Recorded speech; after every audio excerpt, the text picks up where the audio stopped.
one thing I was thinking is that we now have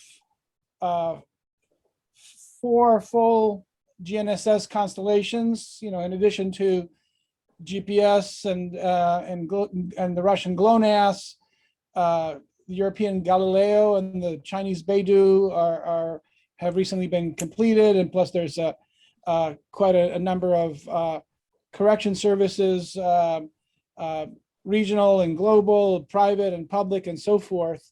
I'm wondering how that is changing the picture for the kind of asset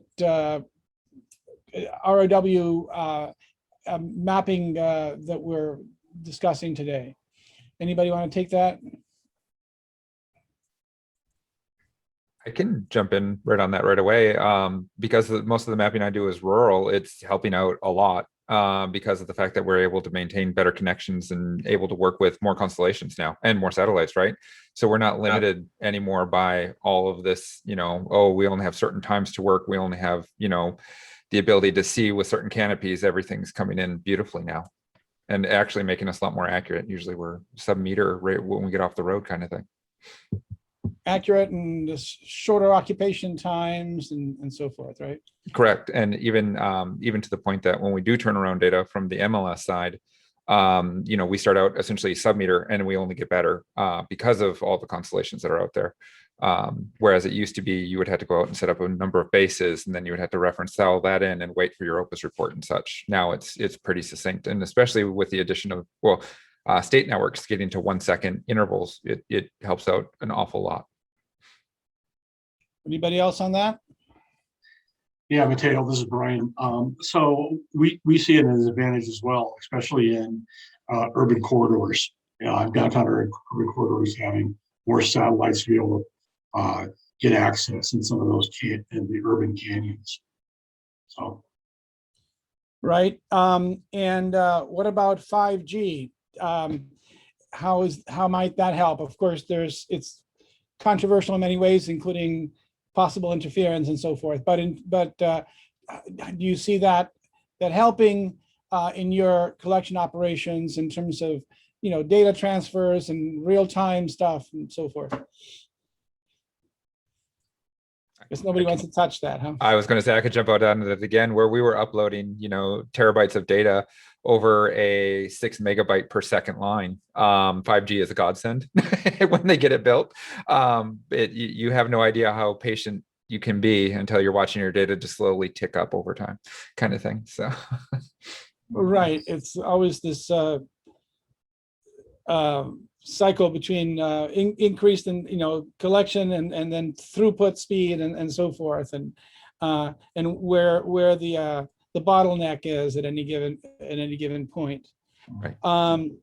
We're from the 5G side, for the activities and customers that we're dealing with in the autonomous vehicle space, that's critical.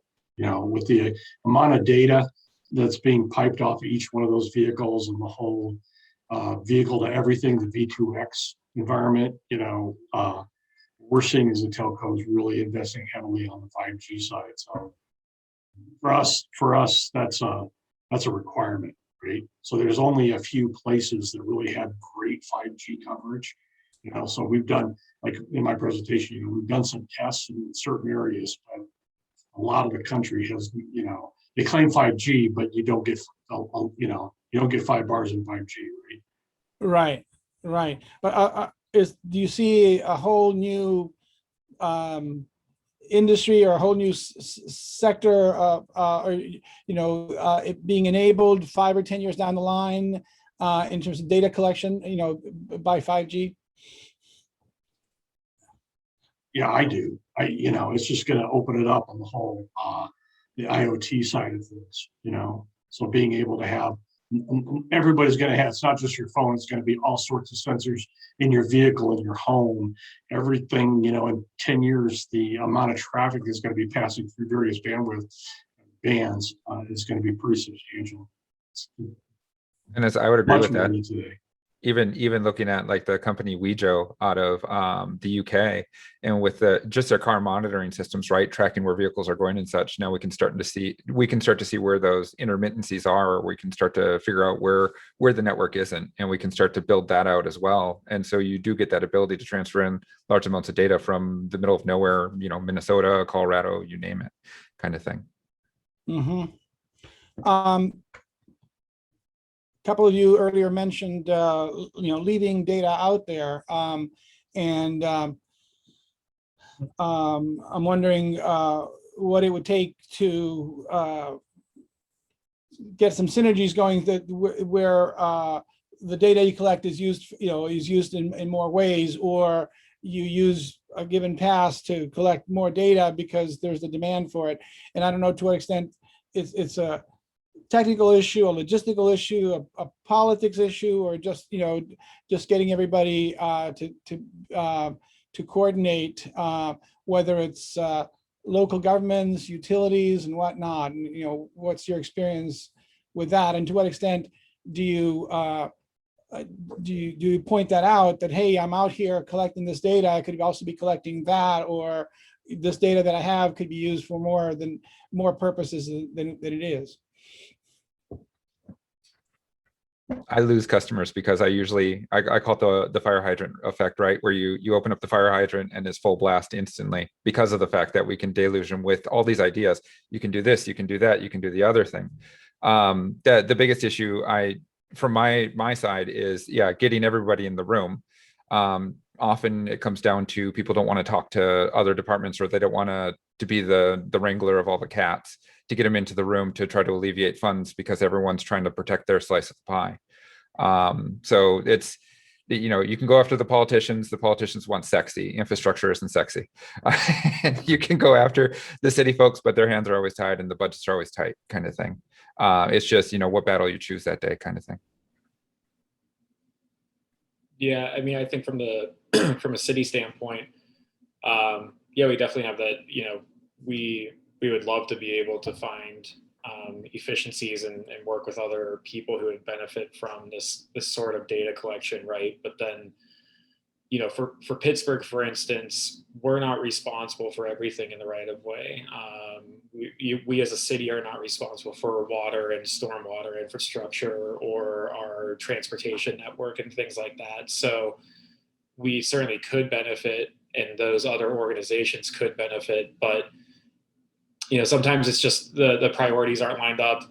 They might not have a need at that time, and we have an immediate need. So it can be hard to kind of line up those projects, especially since we're completely separate authorities where, we might not cross over on that. But I could see a lot of benefits to a lot of organizations joining together on broad data collection. Anybody else on that? And meanwhile, participants out there, this is your chance. You have the whole panel here. I don't see any questions coming in yet, but hopefully some of you will submit questions in the next few minutes. I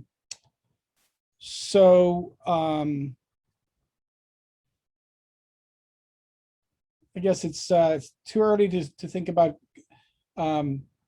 a Christmas list, but what would on your wish list, what would help you the most, whether it's hardware, software,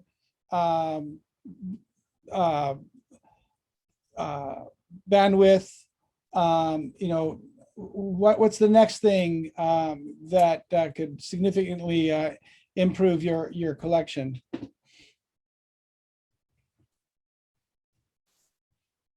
I hate to be the one to always start these, but I honestly think it's none of those. Like those are obtainable, right? Those are easy to figure out. Even to the point that if the software or whatever can't do something, you call up Justin Brooks and just keep calling him until he gets it through the system and makes it happen. It's more the education, I think, on the public side, right? Like getting back to the point clouds and what you can extract from them. It usually comes down to people not even knowing that the technology exists, let alone, as Matt was saying, right, trying to coordinate between different organizations. No one's talking to each other, and it's not because they don't want to. Sometimes it's a lot of the times it's just because they're so busy dealing with their own fires. So getting the education out there saying, oh, we do have these systems. One thing that, separates me from most of the folks is mine isn't broad spectrum. So I'm not doing earth level, regional level stuff. It's all project based versus theirs, which is these beautiful systems that are broad systems, but where's that happy medium that everyone can get the data they want, the way they want, but not in, a locked out solution kind of thing. And so finding that happy medium and then getting the customer that's aware of it all and what they need, really what they need versus, their wants versus the price that's going to be, solicited to them and being scared by it kind of thing. Yeah, I think that's a great point there, Brad. And honestly, managing customer expectations can be increasingly difficult now that this technology has so many capabilities. You want to make sure to kind of keep things, in the project scope, for example.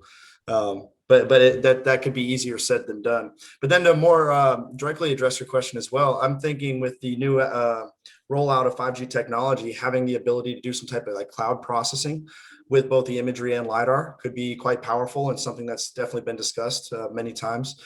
And it might kind of alleviate some of that latency issues that we're having currently, uploading hundreds of gigs of data onto the cloud, essentially. Some of these things now, the new technologies rolling out might alleviate that a bit and open the doors up for some more near real-time type data processing. What about collection the way you guys do it, in a planned way with, field crews and so forth versus two other ways. One is, since sensors are becoming smaller and cheaper and ubiquitous, including GNSS receivers, a lot of that could be automated in the sense of like, if every parking meter and every sign had its own, RFID tag and GNSS receiver and so forth, you wouldn't need to go out and collect that information. It would be coming in automatically. And the other is sensors on vehicles like buses and so forth that can, some of that I know has been done here and there, that can collect automatic or delivery trucks and so forth that can collect information on potholes and changes in which roads are open and which are not, and all kinds of stuff that can be done that way, as opposed to the kind of collection campaigns that your companies do. How do you see that interplay, and how do you see that changing again with sensors becoming smaller and cheaper?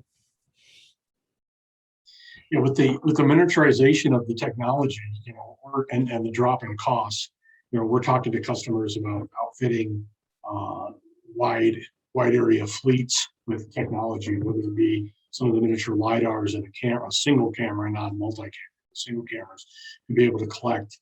Some of them have interest in that. Interestingly enough, a prospect recently reached out to us asking about how much we would be willing to pay them to put sensors on their fleets and then do a data share, right? And so interesting thing, it's like you keep the data for your internal use, but we get data for external use with other customers. So people out there, they're thinking about that. It's just, I think we're a ways away from having, fleets of vehicles with those sensors on them. I'm talking about large, countrywide fleets. One of the issues there is that they don't cover all the roads, right? So like delivery, like you put them on all the Amazon Prime vehicles, right? But they tend to come down my street and come to my house, right? Because Mrs. Soliday's buying stuff every day. So they're not going everywhere, right? They tend to go to a lot of the same locations. Right, and of course, down the line, if LiDAR is a standard in vehicles, in cars, even short of autonomous vehicles, but then a lot of that could be crowdsourced. I mean, certain things can be crowdsourced, and in a way, maybe that would free up your resources to focus on other things that those methods cannot collect. I see it bouncing back and forth. Obviously, the crowdsourcing is coming. Mapillary was a great example of that, right? They started out organic, and then they got bought out by Facebook.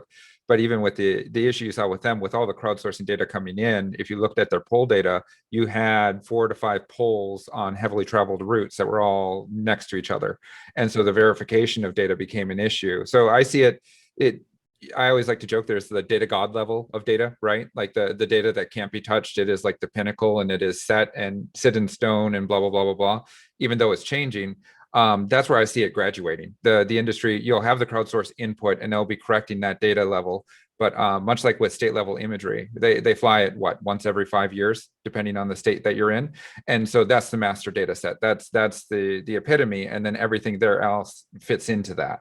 And it helps make that data set because it covers everything versus just, like for instance, New York City would get a lot more crowdsourced input than Gardner, Maine, where I used to live. And so even like in the middle of Vermont where we were, there wasn't even Google Street View.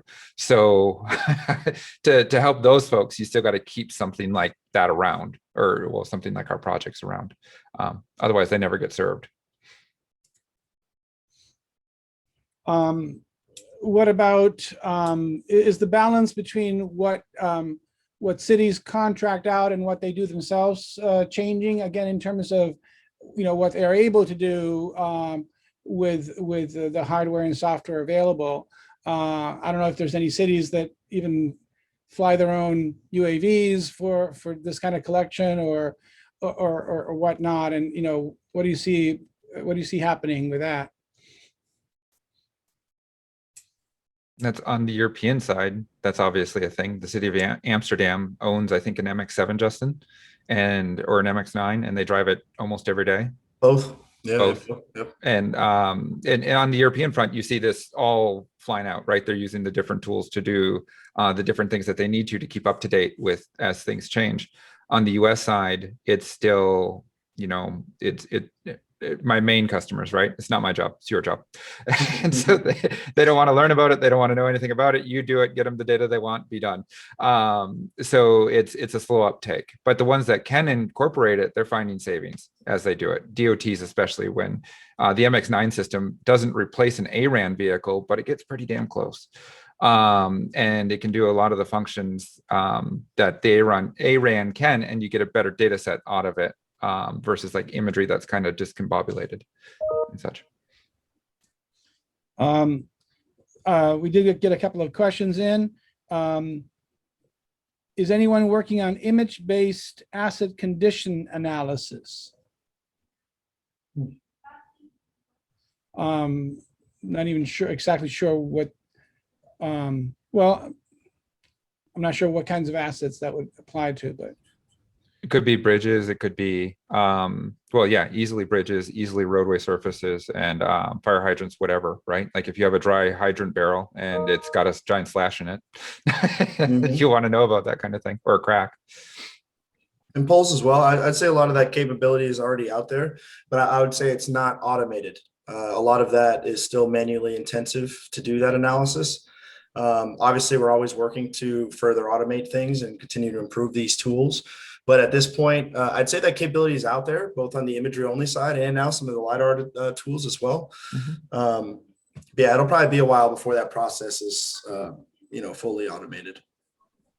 I'd also say from, we've looked at similar technology and used it in the past in Pittsburgh. Some of the issues we run into with the technology is incorporating that into our records, essentially. Like our pavement network is digitized and organized the way we need it to work. And if we just get a different data set that says, here's all the conditions of your pavement across the city, but it doesn't match up with your master, your master pavement file, it's kind of hard to take that and act on it. So that's an issue we sometimes encounter when we look at these new technologies, is how can we incorporate into what we already have, rather than just being stuck with like, here's all the data from in our product or something like that, because we can't get away from our at least not right now. We can't get away from kind of those master records. Well, that's, I was just about to ask about legacy systems, inputting this flood of new data into legacy systems, and whether to some extent that is the bottleneck, that they don't even have the fields, or, for certain kinds of data, or cannot accept certain kinds of formats, or don't have the capability to process it, even if it were uploaded. I mean, it's definitely a challenge for us sometimes when we see different things out there. I mean, our pavement records are certainly all in GIS, but it's often that the data we're getting might not match up with it in GIS, or it might not be structured in a way that we can kind of say this information is directly linked to this segment of roadway or something like that. That's from my perspective. I'm sure from others' perspectives, it might be flipped around where the challenges could lie. Yeah, I guess you're the only one here from a city administration, because it seems to me that perhaps the way it might be working out, at least in the sort of transition, is that cities would have to contract out more of the processing and analysis, and say, okay, just tell me where I need to go patch the pavement.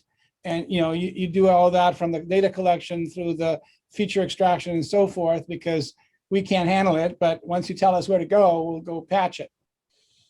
From my government days, I know the pain he's going through. We had one of my former employers, if people search me on LinkedIn, they'll figure it out pretty quick. But anyway, we had a contractor go out and they collected data in one coordinate system. We required it in a certain coordinate system, and we ended up having to hire a third-party company to come back in and fix everything.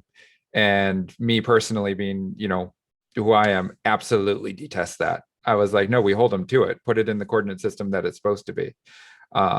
That's like why I set up my company around the premise of whatever the customer needs in that, for that output to get it where it needs to go, because it needs to work with their system. Data is not good if it can't do anything. So. Right.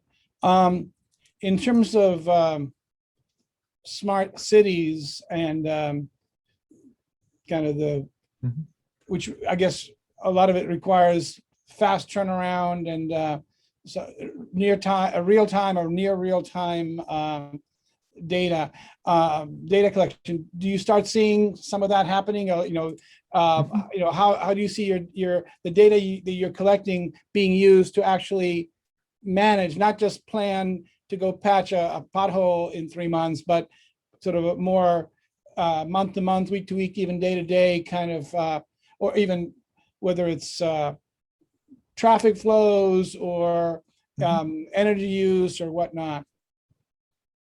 We had one customer that within three weeks of their system implementation, taking their entire GIS online so they could access it from their phone. Mind you, it's a superintendent that pretty much runs the shop. It's him and a part-time secretary. Within 3 weeks, they had a house fire that required 3 towns to respond to it because it was that big and it was getting that outrageous.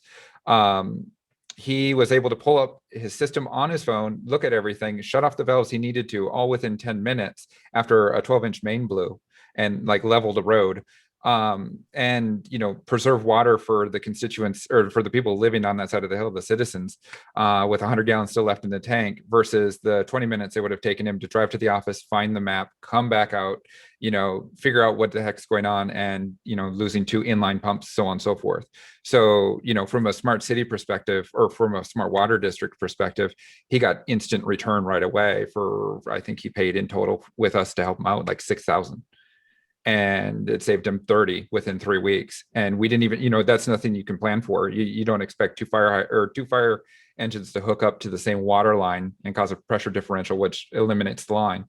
So I think it's, yeah, there's a lot there. And well, the city of Durham, North Carolina, their water system, within 7 minutes, they can have a response to a water leak on a street with citizens notified, all within 7 minutes, all because, well, like Matteo fills out a form, a survey 123 form. And so it's cool what the data can do once you start leveraging it to do it. Yeah, and I think, you know, we're of course going to be able to take the data that we collected and immediately apply that to the conversion project, as we covered. We certainly use some smart city technology currently as well that either can help control traffic flow or direct our operations. So we do have a smart garbage can project, which I also manage, which has helped us be more efficient at that process. But that kind of has an effect on how we immediately operate every single day in that process. I was particularly interested on this and some of the stuff of kind of like the early detection system. So it's maybe not necessarily real time, but there are things that in early detection of subsidence and things like that. I mean, for Pittsburgh, we're a very hilly region, and we've gone from spending in the past $1 million a year on subsidence issues to 13 million because we have so many landslides in 1 year from such heavy rain. And, you know, I see it's so hard to, you know, if the technology is getting to a place where we can have a better early detection of which roadways and hillsides are looking like they're pretty prone for a failure to happen, we, you know, like, it's not necessarily real time, but certain things need to be triggered right away to start addressing that issue, because it takes a long time to resolve that issue, because it is, you know, a labor intensive project to fix that, but you definitely want to do it before it actually fails if you can. So I found that topic very interesting from my city's perspective, I guess, and our needs and the challenges we face. You mentioned smart trash cans. I guess that goes back to what I was saying earlier about embedded sensors versus doing a collection. I assume that the trash cans just have a sensor and know when they're full, and they send out a signal, just like your refrigerator says, I'm out of milk. But that's different from driving the corridor or flying it or whatever and collecting certain data, right? Absolutely, yeah. Yeah.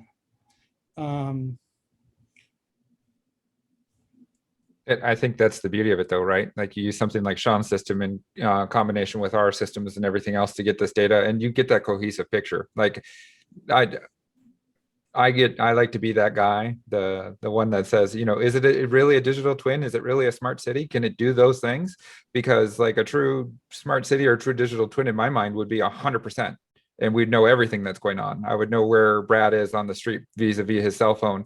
I would know how many people are in a building, blah, blah, blah, blah, blah, for fire rescue, so on and so forth. And I was like, as we build to there, we're getting closer, but we're slowly just implementing, you know, one by one steps, I would say, from my side. But that's part of the fun. That's part of the chase, is how can we do that? How can we leverage the data, and how can we collect data in its, well, like with the LiDAR systems, how can we collect a bunch of data to leverage a bunch of different things to do those things? So. Any really interesting case studies recently regarding any of the technologies you've talked about or the projects you've talked about? Any, you know, end user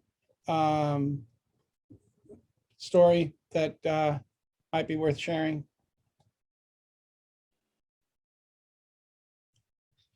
I covered it in my presentation, the one using Verizon's 5G Edge, and then accessing the Amazon Web Services technology as well for near real-time mapping. But well, we're talking to a couple other telcos that have 5G assets as well to do testing of the same. But again, we were doing that with LiDAR, right? Next step will be, you know, is the bandwidth enough to do the image data as well? So you're gonna have some pretty thick pipes to make that happen. And 5G will do it, but again, you have 72 megapixels every second taking a picture. It's it adds up pretty quick. Yeah, and we've had a few instances now through quarantine, kind of relating back to the topic of the Internet of Things, where it's like data fusion projects, where now they're taking, static LiDAR with UAV and now combining it with DMX9 on a boat and a vehicle, for example, and a ground vehicle, and implementing all of these things together and bringing it into one big project and kind of increasing your context there and your information available. I think more projects like that are going to continue to be more prevalent. And with that, even some of these, embedded sensors and all the other potential outlets out there, I think data collaboration is probably going to be one of the bigger issues to tackle at that point, and how you could then interpret all the data that's out there and all these different sensors that are going to be around, and to kind of put that into a manageable and like database or something that you'd be able to gather intelligence from. I'm not sure how that will manifest itself over time, but I think that's going to be one of the biggest challenges as we get more and more information, is going to be interpreting that information and using it for, where it's most needed.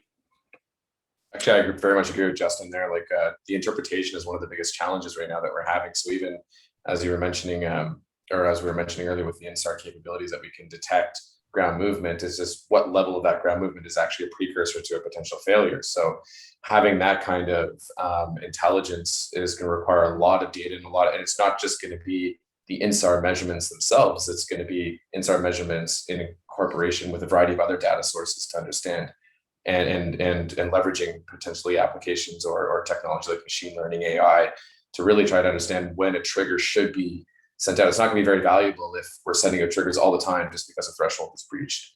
So I think that's a very important point. Mm-hmm. And on that note, then it might open the doors up to more of these service providers that are, data analytics only. Instead of collecting the data, as Matteo, you brought up earlier, these guys are going to be only, kind of taking in the data and then spitting out what you need from it. And I think we're going to see more and more of those type of service providers popping up in the future. Mm-hmm. I agree, Justin, because it's, the value of the collection is going down. The value of the insight continues to go up. So you're dead on that one. Right. And I wonder to what extent that involves sort of custom made reports versus setting up portals or whatever that say local governments can use to go in and look at certain variables and query it in simple ways, query the data themselves and ask, how many of this, or, how often that kind of questions, as opposed to just receiving, canned reports. I don't know whether that's the trend or not. I mean, you see that with ArcGIS or Esri's ArcGIS hub that they have now for like an easy way to do an open data portal. I have two customers, two water districts actually, that are their sister districts. They're connected to each other, but they serve their own citizen base. But they share data with each other back and forth because they help each other out all the time. And then they also make their hydrants public. And so they have this ability now to share all this information. Before it would have been, I had to go down there, find the old map, blah, blah, blah, blah, blah. I see the biggest issue being, who governs it. Like parcel data, who owns the master parcel data for the United States, and what data does it have on it, and what is the standardization of it, so we don't have Brainerd, Minnesota versus Gardner, Maine showing 84 different fields in this gargantuan database table. Yeah, and I've actually been seeing a bit of a trend towards, against full customization, more configuration. Yep. Custom configuration, where basically, because full customization, while it's nice for the individual customer, it kind of prohibits collaboration. So you need some levels of standardization. And I think the way that I've seen sort of the happy medium being broached is by allowing custom configuration of different reports, different types of inputs, as opposed to trying to provide a custom solution for every single individual customer. The calculator that can add, the other calculator that divides, the other calculator that multiplies. It's like, no, just put it all into one. Exactly. Yeah. Which of the kinds of asset collections that you guys do are most relevant for the general public? Are there any? I mean, obviously, in the long run, it benefits everybody, but in terms of day-to-day interests in monitoring things. Are there, are there some that are of interest, that somebody would want to go look up as opposed to planners and city managers and so forth? I can also probably, the InSAR technology we've been doing, we're getting a lot of interest from individual property owners. I provided that use case earlier in Europe where it's not just damage to the actual infrastructure or assets, it's a lot of houses, a lot of individual properties that are seeing damage due to subsidence as a result of different activities such as underground mining in the area, which is, as I said, quite prolific in Europe. So they want that information. So they want to understand, they want to be able to go to the insurance companies and say, this is a result of, these activities, this is a result of this kind of subsidence, which is prone to this area, so that they can, hopefully get reimbursed for the damage. And building on that too, from like the risk perspective with insurance, homeowners with our water districts that want to know where the fire hydrants are, the closer to the fire hydrant, the lower your insurance payment typically. But even furthermore, a city I heard about in North Carolina, I think it was Raleigh, with the smart garbage can in a way, without having to chip in the garbage can. What they did is they plugged in the garbage can service to the AWS service into Amazon's Alexa. And so people who had Alexa could just ask, what day is my garbage pickup? And they would say, it would give them rough about a time and rough about, or we'll give them the day and a rough time when they can expect their garbage can to be picked up. And so it's just turning on services like that for folks that are already there that they can totally utilize and where they know how to find it out. That's my partner's brother bought a house recently, and they had no idea that their city had all of their parcels mapped with all the pricing and everything else, from the assessed value versus the sold value back in the day. And they could have used it for negotiation. But I was sitting there laughing. I was like, well, it's been here the entire time. It's one of my client cities. You should have asked. So. You guys have any questions you'd like to ask each other? Does Bill want to ask Justin a question, or Matthew, Brian a question?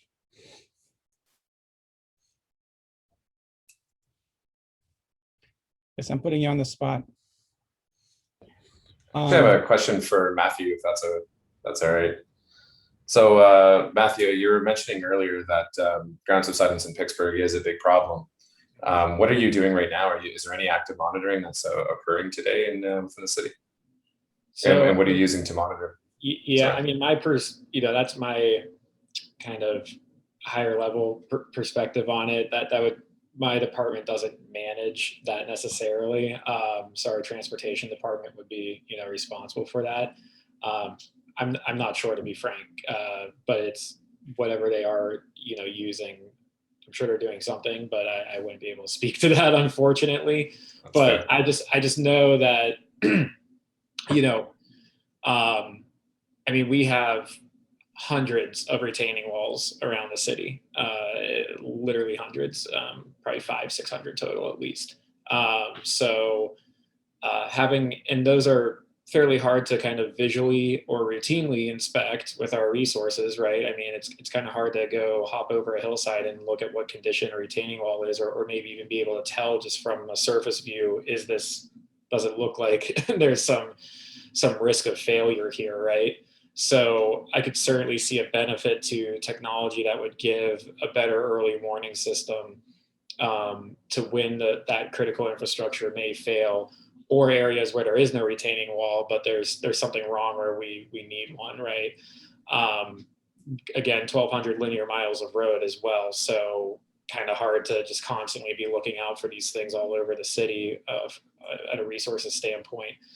So, I mean, that to me is a very intriguing idea. But I do, to your point, you can look at the subsidence or the change over time, but if you're just saying this change and sending us out there all the time, but it's really not actually prone to failure, then that's a problem, right? So maybe there's some work there to be done. But for a city like ours, I could certainly see a huge benefit to that. I appreciate that. Yeah, no problem. Any other cross questions? gonna say going once, going twice, going Bradford.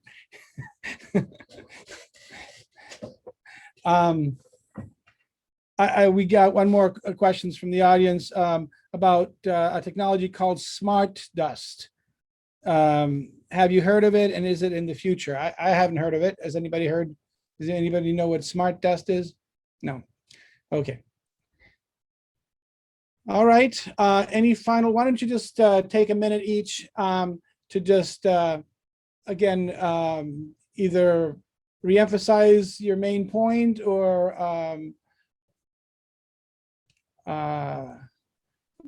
yeah, let's just do that. Well, yeah, I'll hop on quickly and just say that, I really enjoyed everybody's presentations today and certainly learned a lot from each of you guys. It's good to kind of do these things and stay fresh on a lot of the new developments and everything coming out from all you guys. So first of all, thank you for all your time today and for sharing your knowledge with us all. And I'm excited to see where this takes us going forward, especially now as the world's starting to open back up again. Thank you, Justin. I'll just call on you based on how you are showing up on my screen. Matthew. Yeah, I want to say the same thing. I thought these presentations were all very helpful, very informational. I think that, having these conversations, learning from each other and different challenges we face, and finding ways that we can work together in ways that are mutually beneficial, right? Because there's a lot of potential out there and a lot of benefit to our citizens to work with these technologies and apply the data we get out of it and instantly apply it, right? Not just get it and not be able to not know what to do with it. So I think it's really exciting, and I look forward to doing more of these conferences for sure. Thank you, Matthew. Bradford. Well, and that's, obviously, again, as they both iterated, everyone's presentations, the benefit of something like this is you get to see all those different aspects coming together for useful data. And I think, besides the fact that, you can collect data a multitude of different ways and you can visualize it now more than ever. The biggest thing everyone should remember is just, keep going out there and collecting data. It's there. It needs to be collected. We need to start analyzing it. We have all the tools today to do it and then some. So let's get to it. Thank you, Bradford. Sean.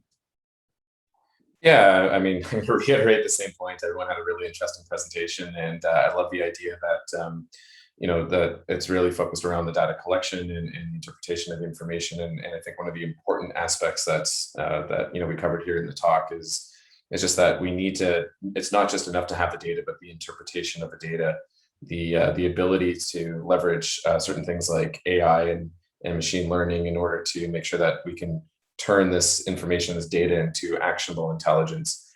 So I think that's a really key and important point that was well communicated throughout this talk. Thank you, Sean. Brian. Yeah, so I think it was a really solid day. A lot of great presentations. I enjoyed mine the most, but other than that, what was good is that just seeing what everybody's doing in terms on the collection and processing and AI side. And so, the market is continually expanding for us in geospatial, which is a good thing, right? And we're starting to see technologies become ubiquitous that 5 to 7 years ago you never have thought that. I was talking to someone the other day, and 26 years ago at the Trimble user conference, I used to be a GIS channel guy at Trimble, and in '95, and we had the BMW on the show floor at our user conference. We had a BMW car because in 3 years GPS was going to be in a car, right? And so think about that, right? So today it's like GPS, everybody has it. People have no idea what it is. And I was out trying to educate people on what a constellation of satellites is and triangulation, et cetera, right? Today, they don't care. It's just there. And that's going to happen with autonomous vehicles in terms of the LiDAR and the imaging and everything else. It's just going to be ubiquitous. So for those in the geospatial community, I think it's a great time. It's fun. Thank you, Brian. Bill. Yeah, I want to thank everyone today for taking the time to learn more about our organizations. I think Bradford and Sean, you brought up some great points, especially during the Q&A portion just now, about creating that sort of who has that master standardized map. Obviously, when you're going in and you're creating different kinds of mapping features for different people with different kinds of metadata and different kinds of attribution requirements, things can get really messy, especially when you start trying to bring everything into sort of that single pane of glass. We're working with a lot of federal organizations right now, and we're really excited to be creating some of these basic elements on a very large scale and trying to use those programs so that we can use as many federal dollars as possible to try to get MPOs and Council of Governments and more of these organizations, more of the map features that they need on a much more frequent basis. So again, it's great to learn more about everything that everybody's doing here, and we're looking forward to continuing the conversation. Well, thank you all. I think we're going to just end this a little early, but I encourage everybody to switch over to the networking side of things and visit the virtual booths and the sponsors. Thank you all again, and look forward to the next time we have a conference like this. Great. Thanks, guys. Thank you. Thank you, everyone. Bye. Cheers.